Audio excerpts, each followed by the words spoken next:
Hello friends, my name is Volantis, and I played another game in technically the wrong way, all in the name of science.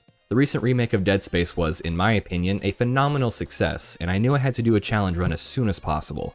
I went to Reddit and Twitter to see what the Dead Space community's opinion on the worst gun in the remake is. Although I got some varied answers, the pulse rifle got more than double the amount of votes and comments than any other gun. So that's what I'm going with. So today's challenge is to see if I can beat the Dead Space remake using only the pulse rifle. Single gun runs are definitely doable, so let's go over some restrictions to make it harder. 1. No stasis, kinesis, or melee for enemy encounters, item drops, item boxes, or fuse boxes. I'm allowing stasis canisters since they are few and far between, but using the modules is strictly forbidden. Where stasis or kinesis is required to interact with the environment on the path of progression is fine, like with batteries for example, but side missions or rooms that require these abilities are a no-go. And for a little added spice, I'll try to manually move any kinesis items related to the objectives, just to see if I can. But if my thick boy thighs can't scoot something out of the way, then kinesis is fine. 2. New game. The plasma cutter is unfortunately required for Chapter 1, but the pulse rifle is the first weapon you come across immediately upon starting Chapter 2. 3. Hard mode. Which difficulty I should do is subjective, but I like to do my challenges on hard mode. 4. No cheating, obviously. There's a special room on the bridge where you can perform a few cheat codes, one of which gives you 2 free power nodes. That's a big no-no. And 5. I have the deluxe edition suits, as you'll see me use throughout the run, but those are purely cosmetic, no stat boosts. So there we were, the homies and I were cruising down Aegis Street prowling for bitches. When we found none, my boy Chen sped off and ended up smashing his shitbox right into the face of a gigantic spaceship. Dumbass. We investigated to see if the owners were home, but instead got jumped by some goblins with machetes for hands. Quite the horror movie premise we have going here. The entirety of Chapter 1 pretty much plays as normal. The tram replacement room was a little tough without abusing stasis, but nothing I couldn't handle. I grabbed the data board, fixed the tram, and made my way back to Homeboy's ride. Some hooligans were trying to steal my boy's catalytic converter. Johnston tried shooing them away, but these crackheads mean business and blew the entire thing to hell. Well, shit. Oh look, a store. I offload some useless crap and change to some new threads. I decided to hold off on upgrading to the level 2 suit because I want to see if I can make it to where I get the level 3 suit and save money by skipping level 2. Foreshadowing. I grab the nearly useless kinesis module and take a dead lady's fully automatic assault rifle. Now the challenge officially begins. I reach the medical deck and chuck that piece of crap plasma cutter in storage. It's time to wreck some fools with a real man's gun. As I strolled my way through diagnostics, I got ambushed by my first necro dork. 28 shots for a single slasher. I'm not confident that this will be good enough for every encounter, so I went ahead and got my first round of upgrades. As far as upgrading goes, just know that I tried getting capacity upgrades first if I could, then damage was next important. Everything else I just got along the way. I think the alt-fire mines will be a better use of my resources, so I'm going to try doing that. I have the perfect opportunity to test it out on an unsuspecting gentleman who we'll call Alfred. Alfred is a good man. He keeps to himself, is always friendly, and keeps the halls free of ne'er-do-wells. But that's exactly why we must turn his intestines to dust. Insta-kill! I'm sorry, Alfred, but I have a mission to complete. A quick zip-zoop-zop through zero-G therapy and we have the hydrazine for the barricade.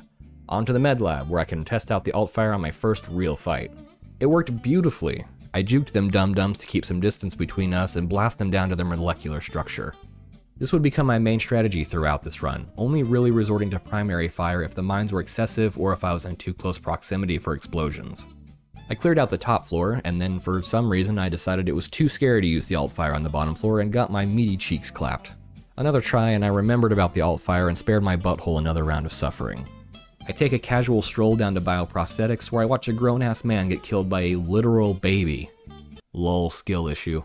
Since my teammate has been downed, I go it alone and take out all 3 noodle babies single-handedly. I grab the shock pad and blow the barricade to smithereens.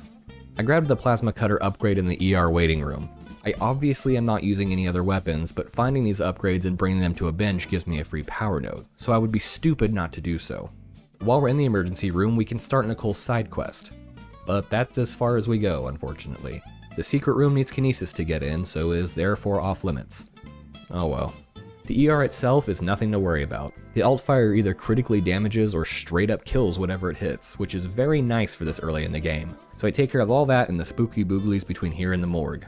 Since I can't just stomp the limbs off the bodies or kinesis dump them into a pile, I had to tediously kick them together. The proximity mine also doesn't blow up when you shoot the corpses, so I left it there as a trap for the infector I'm about to deal with. The captain mutates into a hideous, disgusting, sickly green ogre, and I have to reject his unwanted advances and keep his nasty mitts off my temple of a body. 2 quick mines and the captain turns into a pile of green goop, right here in the morgue where he belongs. The trap mine I set sent the infector to the ICU, but I wasted no time pulling the plug on its life support. Hospital jokes. Before heading back to the hangar, I try looting the security door in the medical depot, but it's blocked on the inside by a big cargo case that needs kinesis to be moved. Another treasure just out of reach. I wonder if Johnson is still hanging around here somewhere. So in case you were unaware, there are 7 rigs you can collect throughout the game that together unlock a master override. The first one is here in the flight deck hangar. There's no downside to collecting them, so I might as well make the effort. I dismembered the body in the control center to prevent an infector munching on it later. I'm not going to tell you every time I do this, but I do that or plant a mine every time I reach a room that infectors eventually spawn in. Saves you a few headaches. The first half of the refueling room wasn't as bad as I worried it would be. Alt Fire Strat makes short work of the necros. I finish refueling and get ambushed by a couple more slashers. Come on, little guy. Just a little bit closer. Damn! I straight up yeeted that thing into space. The centrifuge and drag tentacle played as normal. For now, let's skip ahead to the engine room. My big strat, as I've been doing a lot so far, was my canister kick move. I use my giant clompers to position the bombs and freezy cans around the room as traps for those big doo-doo heads. I clunked the big battery into place and prepared for the shitstorm. Most enemies succumbed to the overwhelming hellfire brought upon them, but spitters were a little annoying. They like to hawk a big lung cookie at you from a distance, so some extra long range alt fire for them, and soon I was on my way out. I reach the bridge and finally meet up with Hammond. Do you ever get the feeling like there's foreshadowing going on? Anywho, it's time for our first beefy boy. I always try the fuck it strat first. Just run into a fight and see what happens. I got scrambled like an egg. I gave it another shot and I did slightly better, but it's very difficult to get behind the brute without using any stasis. So I just tried shooting the exposed flesh on its shoulders. I unfortunately was not fast enough to avoid getting folded like an omelet. Better scramble like an egg before you get folded like an omelet, nigga. Jaeger. One more try and I had to resort to running away from the beefcake to get some distance between us, and fire a mine or two into its meaty shoulders. After about 5 shots, I had that beef roast smoked real good. Mining admin went okay, except those needle-nosed little pricks completely ignored my traps and went straight for my cheeks. Little bastards. I collect the second of 3 pulse rifle upgrades with a little bit of finessing, and now it's time for another Big Daddy Chungus.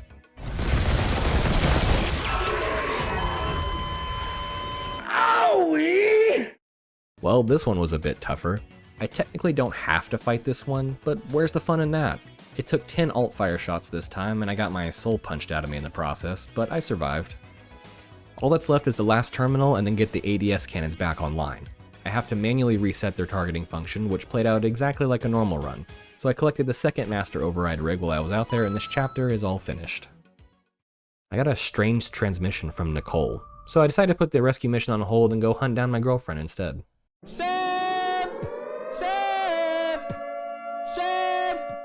I trek back up to the medical deck and I'm stopped by a mysterious voice speaking to me from the ether.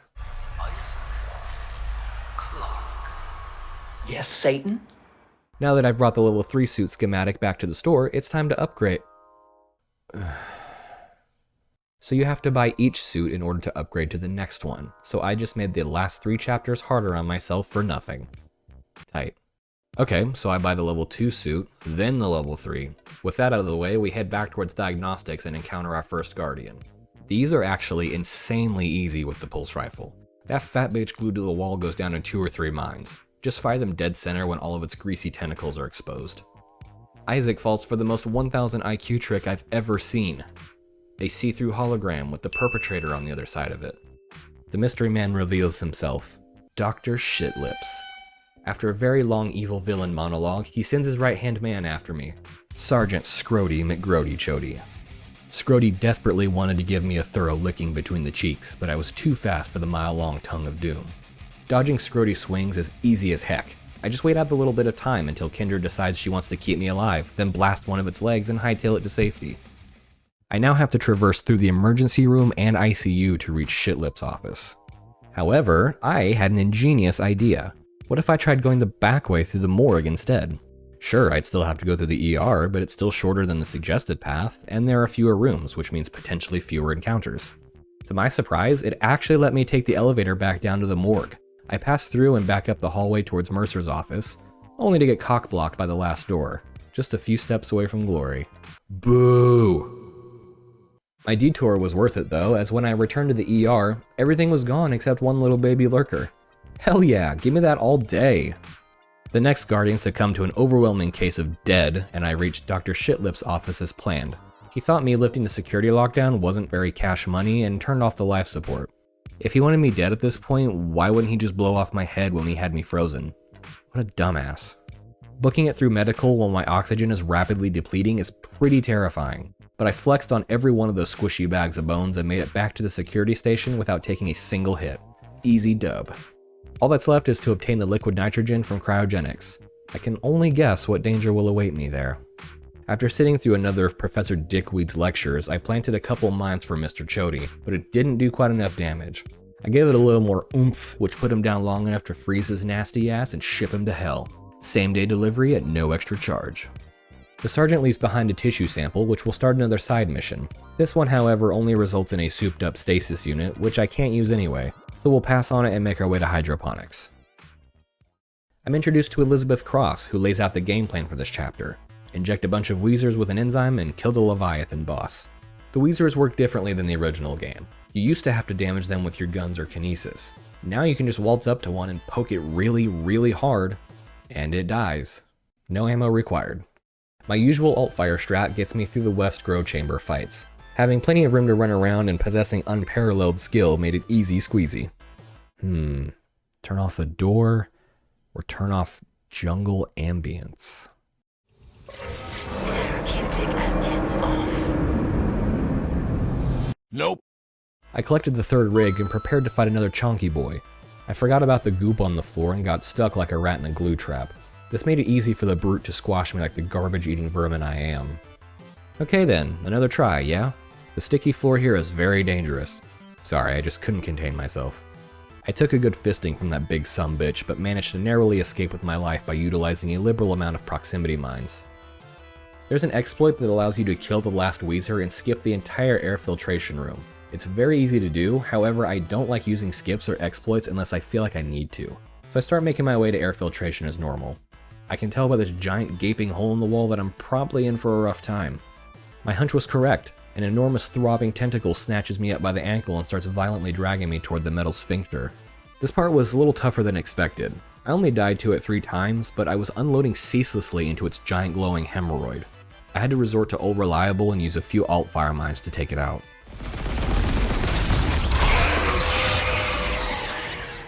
Anyway, the rest of this section in the filtration tubes are really easy. There aren't many Necros, so I injected the last couple Weezers, and now it's time to fight Big Daddy Leviathan. The first attempt at it was interesting. I was doing just fine, you know, kicking its ass and whatnot, but I didn't bring quite enough ammo. I ran dry during the last phase, so I had no choice but to reload the save and try again. The interesting part though was all the graphical bugs during the fight. They didn't affect anything, but it was still funny to see. I love getting lucky and having weird stuff happen while I'm recording. I stocked up on a bit more ammo and charged headfirst back into the battle. The pulse rifle isn't terrible for this fight, but it is rather slow. This fight mostly just takes patience. Once you know the Leviathan's attack patterns, it becomes very easy to deal with. I dodge the massive lunging tentacles and blast a few hundred rounds into its conveniently glowing weak spot. Eventually the Leviathan gets ejected into the void of space, for now, and hydroponics is all clear. First order of business is to head down to the mining subdeck and use the launch tubes to send out the SOS beacon that is hopefully down there waiting. But even a monkey with half a brain would know that nothing in this game is that easy. I survived the first elevator ride, and immediately upon exiting, I hit a snag. The hull is littered with laser traps. Normally you could just kinesis the box into the lasers and shut them down or block them off, but I had to figure out a workaround. My solution? Take the abuse like a man. Yeah, it hurt like a bitch, but at least I was on the other side. Then my other 2 brain cells fired and I realized I could just shoot the lasers instead. I reached the mining control room, and to my absolute surprise, the SOS beacon is not there, and the launch tubes are sealed. So Kendra sends me on a couple errands to get the override rig and the beacon. Surprise, motherfucker. Upon leaving the elevator on the processing subdeck, I hit another roadblock. Literally. There's a huge safety violation taking up the whole walkway. I could make my day easier and just kinesis all this junk out of my way, but I get paid by the hour, so I spent 7 long minutes using my love handles to scooch this big pile of crap out of my way.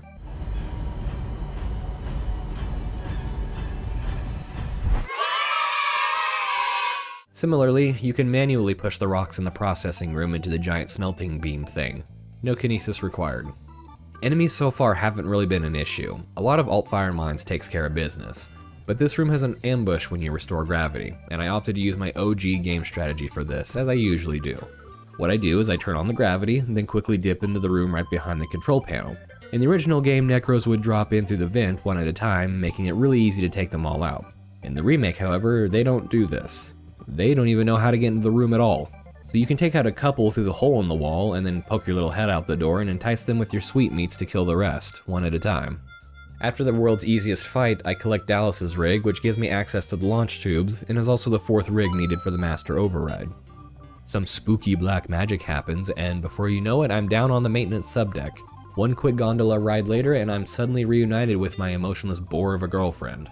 I've got to defend Nicole while she unlocks the door behind me. This part is much easier than the OG version. 4 slashes is all you have to deal with, and by now I could do that blindfolded. I grab the SOS beacon and the next suit schematic, upgrade my suit, and then head back to the mining control room. But of course, nothing in this game is ever straightforward. I can't send the beacon through the launch tubes.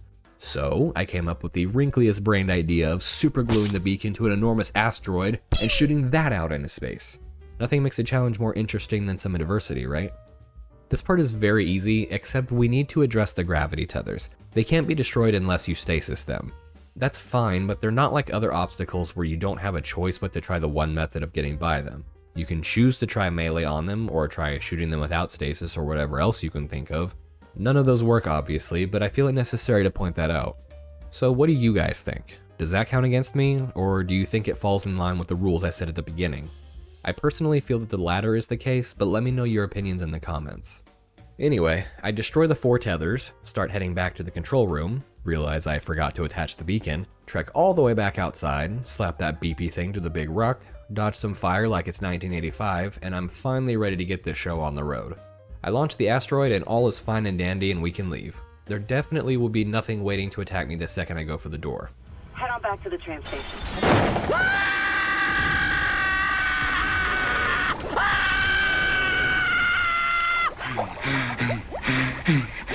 Although being locked in a tiny room with the hunter is a bit stressful, it should be no surprise by this point that the alt-fire mines handled Mr. Chody with ease.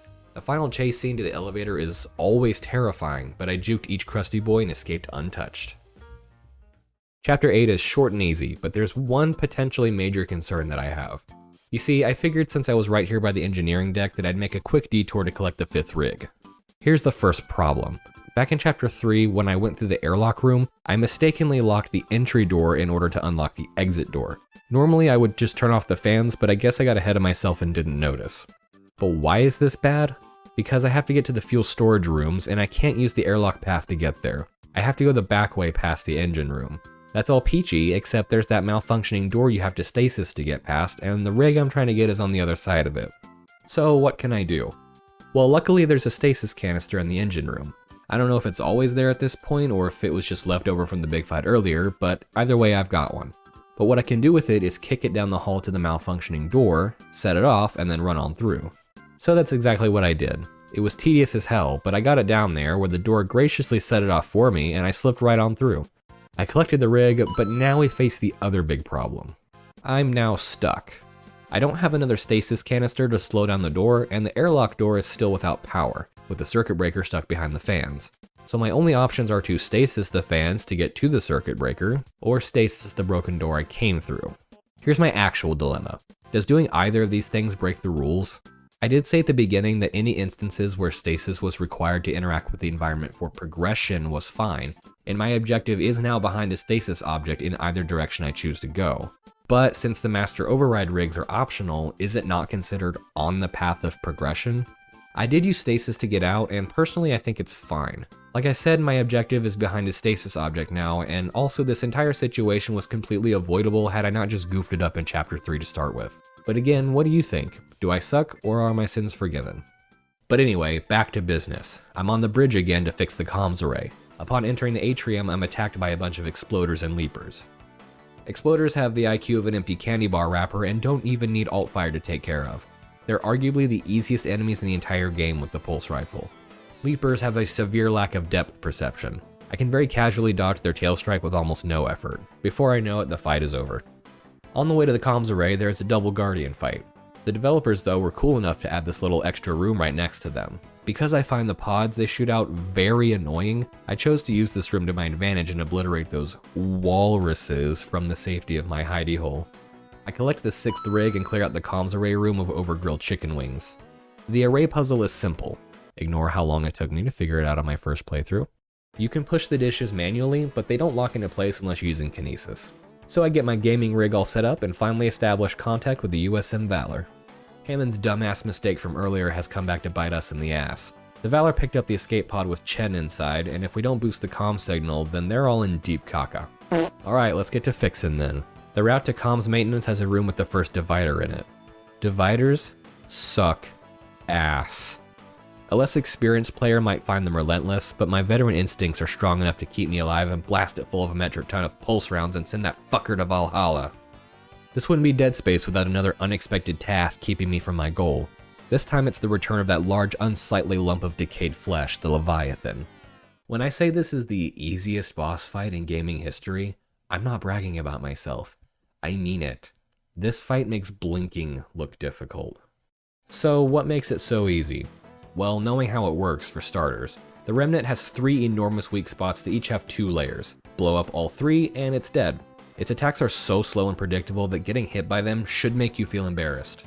Normally what the game wants you to do is to use the mounted ADS cannons to blow off the weak points one at a time. But that strat's for nerds. What happens is, after blowing out the second weak spot, the Remnant will destroy the cannon in front of the last one and litter the area with mines. This forces you to move very slowly and use your own ammo to finish it off. What we're going to do instead, boys and girls, is just do the first weak spot like normal, and count how many shots it takes to destroy the second layer. In this case, it's 9. Then on spot number 2, we'll blow off the first layer and put 8 shots into the second layer. That way it's just on the verge of death. Then on spot number 3, we'll use the cannon to destroy it as normal. The Remnant, as expected, destroys the cannon in front of spot number 2 because it's the only one left. But that's all good, as all it takes now is about 5 pulse rifle shots to finish it off. And voila! The Leviathan Remnant is dead without breaking a sweat or even taking a single hit. Hey friends, it's future Volantis. I didn't realize until I was recording the voiceover that some people might not consider using the ADS cannons as fair. Although they are only for this one section, they are unlimited ammo weapons that are technically optional. I know you could do the fight with only the pulse rifle, I just didn't even for a moment think about trying it. Sorry I didn't realize that during my run. I rush back to the control room, but it's too late. The Valor has been compromised and as a result has deeply penetrated the Ishimusi. I have the brilliant idea of salvaging the Valor Singularity Core to fix a shuttle Hammond found. I guess that's the least he could do after getting us into this mess, so let's hope this works. Twitchers are some of the tankier enemies in the game, and I'm not dumb enough to go guns blazing when I could choose to be a pussy and plant some mines instead. The first Twitcher appears, and it takes 3 mines to kill it. 3! This whole chapter is probably gonna suck ass. The armory has a divider and 2 Twitchers, but they're made much easier to deal with thanks to the few explosive canisters in the room. The divider head tried choking me in not the good way, and the Twitchers are very resilient to what is supposed to be lethal weaponry. The upside is the explosives set off the Twitcher stasis units, which makes it easier to pump their asses full of whatever pulse rounds are made of. Plasma? Fairy dust? I don't know. The infirmary is next, and it has a malfunctioning laser dissector, which I expect to be a time-consuming task to get past. I don't think I need to use my stasis on it, but timing running by it will need to be very precise. On the first few attempts, I'd let the laser kill the Twitcher that barges in, and then I try to run past the laser during the very small window where all 3 lasers are pointed to one side. How many times can you say lasers in one sentence? I got sliced up like a block of Christmas cheese, of course. But on attempt number 4, the laser set off the Twitcher stasis unit, slowing itself down and allowing me to stroll on by, no problem. Hell yeah. Another Twitcher breaks in once you're past the laser, and it took over 100 rounds to kill. Like what the hell? Anyway, the next big obstacle is the cargo bay. Welcome to Necrodoodle Casserole 2023. We have a delectable spread of treats. Preggers, noodle babies, suicide bombers, crackheads, and for dessert, a beefcake. Most of these bastards can be taken out from a distance. Exploders are the easiest, of course, because they aren't very fast nor very strong, and they have a giant, obvious explosive tumor. Some alt-fire takes out the pregnant and its swarmers, as well as the lurker. The twitchers are dangerous and will kill you just to get a taste of meth. You want to cook crystal meth?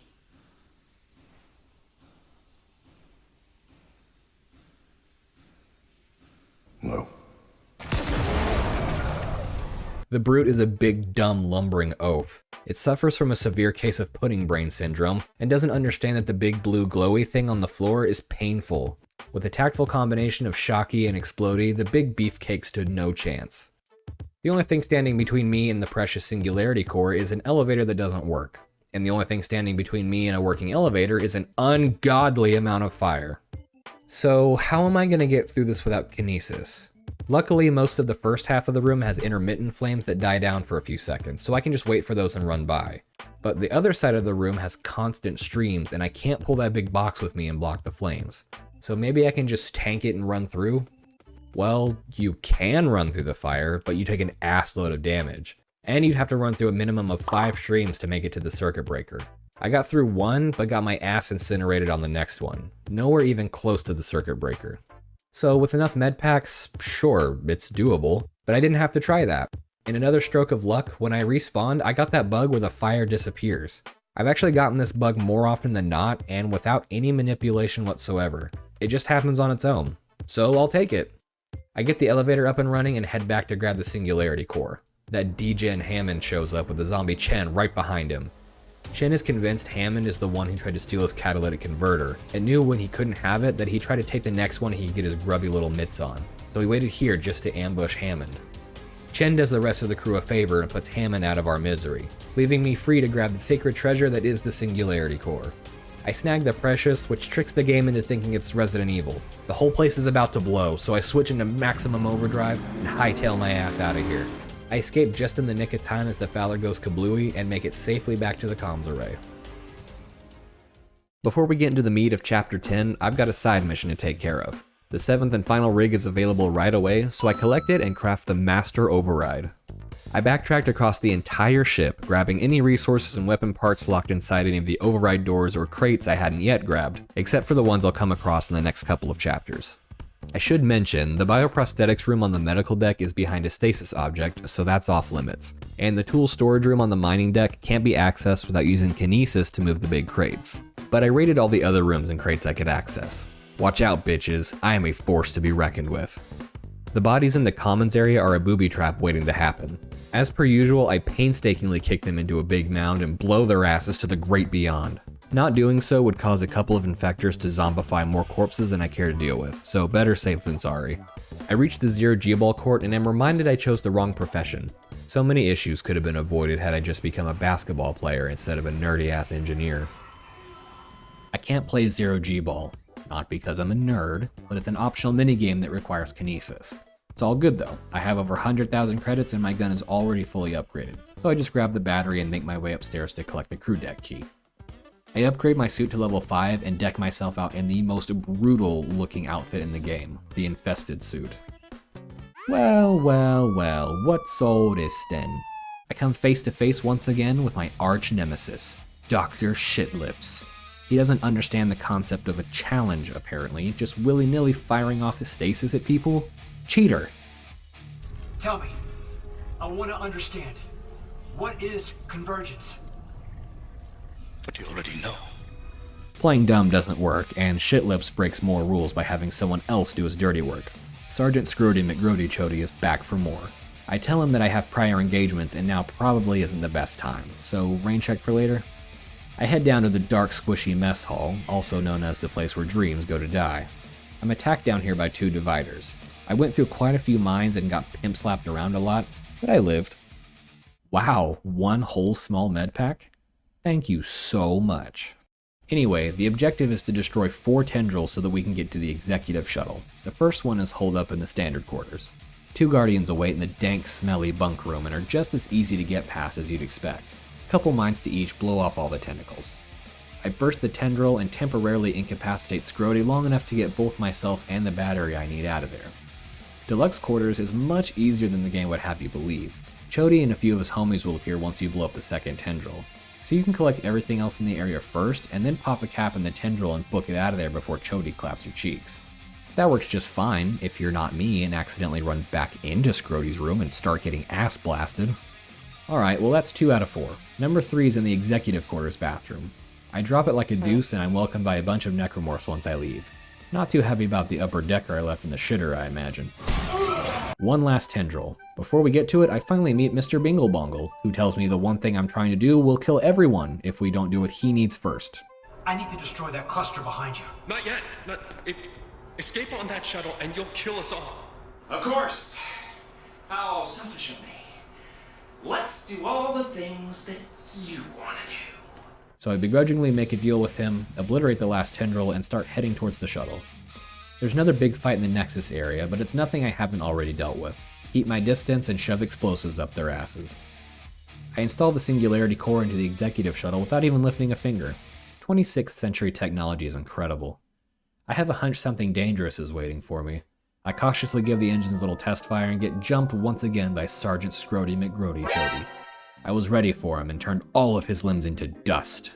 But he's not alone, he's brought a small army with him. I guess all of the other parts of the game that got toned down was to compensate for this fight. They added a lot of extra enemies.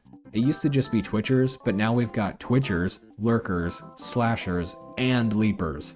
Damn! I tried my ever-reliable alt-fire mine strat. I'd use those for the bulk of the damage and use primary fire if a Necro was too close or to set off a Twitcher stasis. The fight consisted mostly of subduing Chody long enough to eviscerate everything else in the room. Then when it's just me and Mr. Scroats left, I put another couple bombs up his pooper and then rain down the hellfire. Go back to hell, you evil motherfucker! I think I've earned a drink. Maybe the shuttle has some... The tentacle is back to avenge its fallen brethren, and it's longer and girthier than ever. It decides to squish Dr. Shitlips to death, so that's good at least. But this huge fleshy hose wants my booty too, and of course we can't have that. I blasted that glowing ball sack with everything I had. Surprisingly, I managed to kill it at the very last possible moment. Hell yeah, boy. Scrody, Shitlips, and the tentacle are all gone. Chapter 11 is pretty short. The hardest part is the cargo bay. I barge on in because I own this place and start cleaning out this dump of disgusting necro goop. I put the Guardian down with ease and clear out all the tendrils blocking the loading track. This makes the rest of this room less of a pain to deal with.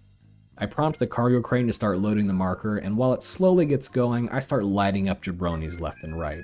There are a bajillion of them in this room, including some girthy boys. A tactic that makes this easier to manage is to camp in the middle of the room and alternate raising the bridges. It helps to deter them from overwhelming you while also funneling them so they aren't attacking from in front and behind you at the same time.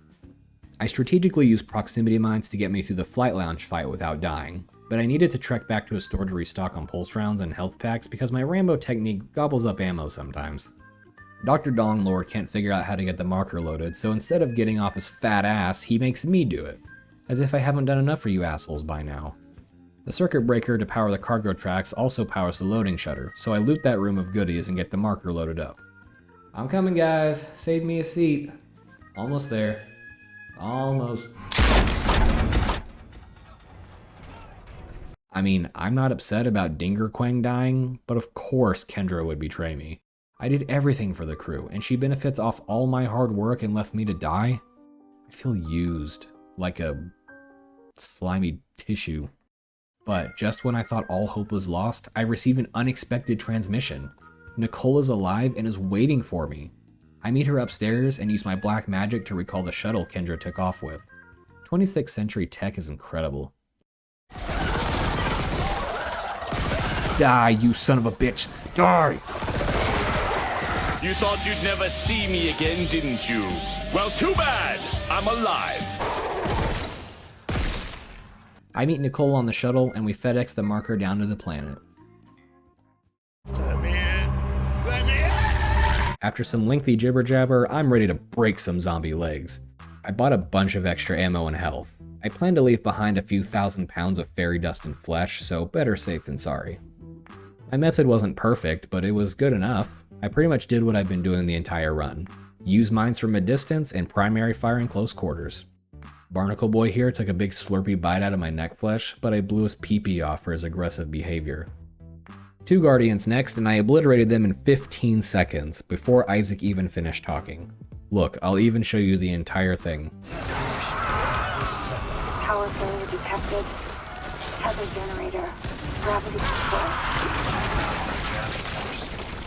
Too easy.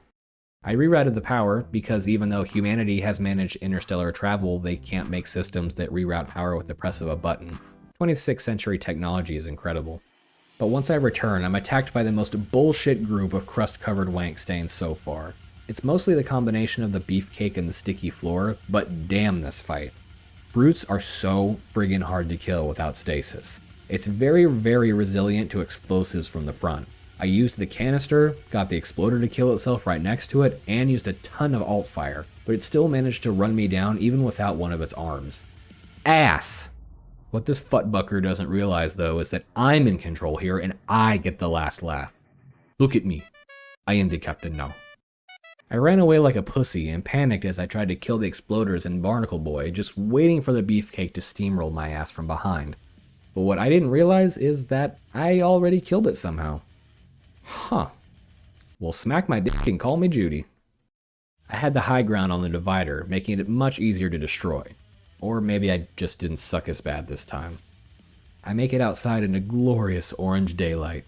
This whole area looks like Chester Cheetah exploded all over it. I feel like this section, while much longer now, is easier than in the original. You used to have to just move the marker from A to B and kill everything that spawned in a big free-for-all. But now it works in stages, where you have to kill a few necro dicks until you clear more of the path to the marker. But anywho, this section isn't difficult really, same strat I've been using. I deliver the marker where my girlfriend has been waiting the whole time. Okay, thanks for helping, bitch.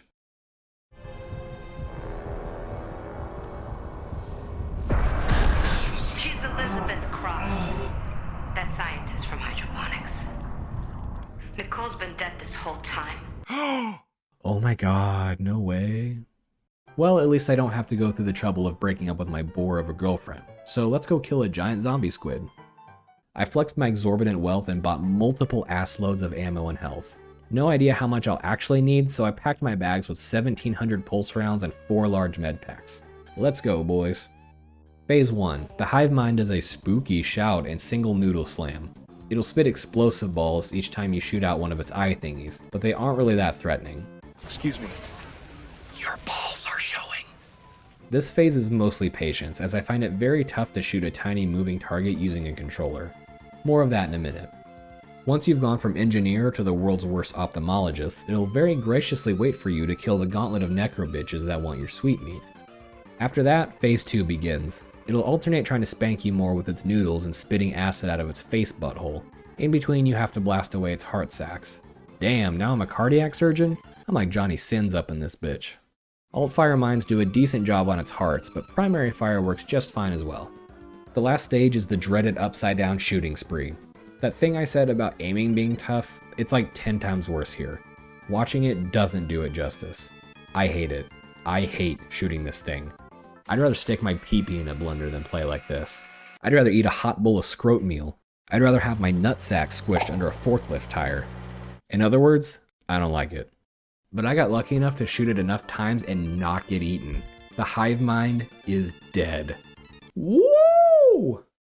I escape by the skin of my ass just as the whole planet gets fucked back into the dark ages. Sucks to be them. Now I can kick back and ponder the mysteries of the universe. Like, is cereal a soup?